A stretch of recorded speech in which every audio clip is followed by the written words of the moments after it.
तो स्वामी जी महाराज जो व्याख्यान देकर के जो लाभ उठाते हैं, उससे भी उसको ज्यादा लाभ होना चाहिए। जो आदमी मरने के लिए जा रहा है उसको जाकर के हम सुनावें, भगवान की भक्ति में उसको लगावें, भगवान का भजन ध्यान उसको सुनावें, करवावें, तो उसमें बहुत ज्यादा तो लाभ है। और भी ख्याल करना चाहिए। स्वामी जी का उदाहरण इसलिए बना दिया कि स्वामी जी लोगों को तो सुनाते हैं, किंतु सुनने वाले भाई लोग ये समझते हैं कि अभी थोड़ा ही मरते हम, तो उसके ऊपर उसका असर पूरा नहीं होता। और जिसको मरना नजदीक दिखता है उसके ऊपर असर होता है, वो चाहे न मरे जीवित हो जाए, किंतु असर उस पर कर जाता है। तो इसलिए यह बात कही गई कि उनको सुनाने से जो फायदा होता है वो बिना इच्छा वालों को, या जो लोग अपना मरना समझते हैं कि अभी नहीं मरेंगे, ये तो आश्चर्य की बात है। महाराज युधिष्ठिर ने समझो कि यक्ष के लिए ये बात कही है वन पर्व के अंत में कि संसार में यही आश्चर्य है कि दिन प्रतिदिन यमालय के वहां लोग जा रहे हैं, इनको देख करके भी अपनी मृत्यु जो नजदीक नहीं दिखती है, ये आश्चर्य है। तो जिनको अपनी मृत्यु नजदीक नहीं दिखती उनको सुनाने की अपेक्षा, और जिनको बीमार को अपनी मृत्यु नजदीक दिखती है उनको सुनाना ज्यादा दाम है, और उसके हृदय वो धारण भी होती है। और वो बच जाए तो भी आपने तो फायदो है, और मर जाए तो भी आपने तो फायदो है।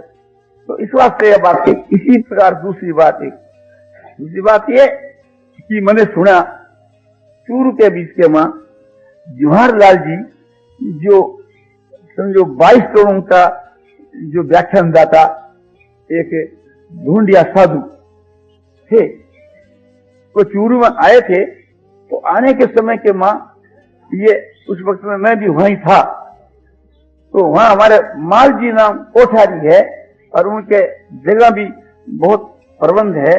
तो एक प्रकार से थी हजारों आदमी, सैकड़े आदमी समझो कि सुनने के वास्ते जाते, तो वे खुद निज में खड़ा होकर के जानिए आदमियों की बहुत खातिरी करते, और ये रखते कि भाई ये किसी भी प्रकार से आवे तो मान अपमान को छोड़कर और परिश्रम की तरफ में परवाह न कर करके, अरे एक प्रकार से थी जैसे अपने घर में जवाई आवे उससे भी बढ़ करके के और उनकी खातिरी करनी, और समझो आपने रहने का जगह है और है, तो खुशी के साथ देकर बड़ी प्रसन्नता के साथ में उनके साथ में व्यवहार करना। तो कोई भी बात हो, चाहे विधर्मी हो, अपने धर्म से दूसरे धर्म वाला हो, अच्छी बात उसकी लेनी। जैसे ईसाई लोग हैं, हमारे हिंदू भाइयों को आपने देखते देखते हजारों लाखों को ईसाई बना दिया, और बना रहे हैं बड़ी तेजी के साथ में। वह पुस्तक उनको 1 रुपये की पुस्तक है, उसका दाम हुआ यदि छपाई जाए तो वह 2 आना कमा दे रहे हैं, और कहीं कहीं तो मुफ्त भी दे रहे हैं। तो इससे उनका प्रभाव पड़ता है उनके ऊपर। और एक समझो कि बीमार होता है तो उनकी वह सेवा करते हैं, हाथों से सेवा करते हैं। और एक प्रकार से जिसकी जीविका नहीं चलती है उनको एक प्रकार से जमीन या रुपया देते हैं, किसी को 20, किसी को 50, कोई 1000 नहीं, किंतु उसका बड़ा एक असर पड़ता है। और कोई एक प्रकार से थी मूर्ख है तो पाठशाला खोल करके शुरू में कैसे गए यहां से उनको विद्या पढ़ाते हैं उनके बालकों को, और कोई प्रकार की भी उनके में आपत्ति होती है तो उनकी सेवा करते हैं। तो वे समझते हैं कि ये धर्म, जिस धर्म के में इस प्रकार का भाव है, वो ही धर्म सबसे बढ़कर के है। आग लगो हिंदू धर्म की, समझा? तो वे कोई प्रकार से ठीक हिंदू जात कहते हैं, अरे बोले तुम खाली कहते हो धर्म चिराते हो, अब देखो ये कैसी सेवा करते हैं, तुम्हारे सेवा का तुम्हारे धर्म के बीच के मां दया धर्म होता है, सेवा भाव होता, तो एक प्रकार से थी हम हिंदू है सो ईसाई क्यों बनते? तो इस प्रकार से थी वह कहते हैं। तो उनकी वो विद्या अपने सीखनी चाहिए, हम लोगों को कोशिश करनी चाहिए। केवल धर्म चिल्लाने से हमारा सनातन धर्म चिल्लाने से किसी पर असर नहीं पड़ता। तो धर्मात्मा पुरुष को किस प्रकार का व्यवहार करना चाहिए, उस प्रकार का हमारा व्यवहार हो तब उसके ऊपर असर पड़े। हम लोग उदाहरण देते हैं कि त्रेता युग के बीच के मां भगवान श्री रामचंद्र जी का जो कैसा बर्ताव था, अलौकिक बर्ताव था, ठीक है।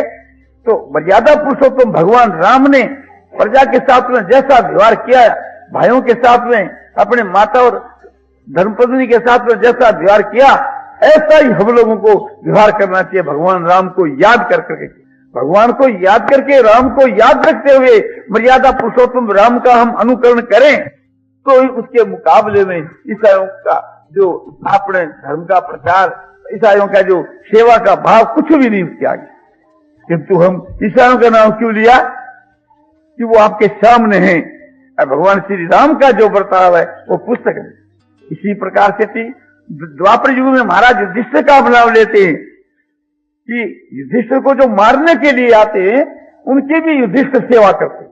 दुर्योधन मारने के लिए गया, किंतु अपने भाई अर्जुन और भीम को कह करके और गंधर्वों से उसको छुटा करके मंगाया, तो उसका असर पड़ा दुर्योधन पर। ऐसा दुष्ट पापी दुर्योधन, उस पर भी इतना असर पड़ा कि मैं पांडवों के सन्मुख जीता हुआ कभी लड़ूंगा नहीं, प्राणों का त्याग कर दूंगा, मेरा जीवन धिक्कार है। कि मैं तो ऐसा कि उनको मारने के वास्ते गया, और युधिष्ठिर का ऐसा बर्ताव, गंधर्वों से मुझको छुटा करके, उस पर भी असर पड़ा उसका। तो ऐसा हमारा बर्ताव होना चाहिए, किंतु अपना बर्ताव है बहुत ही निम्न श्रेणी का है। तो कोई भी भाई, मैंने समझो कि ये बात जो चूरू के भाई लोग यहाँ होंगे तो उनको इस बात का मालूम होगा एक प्रकार से जो मैं कह रहा हूं।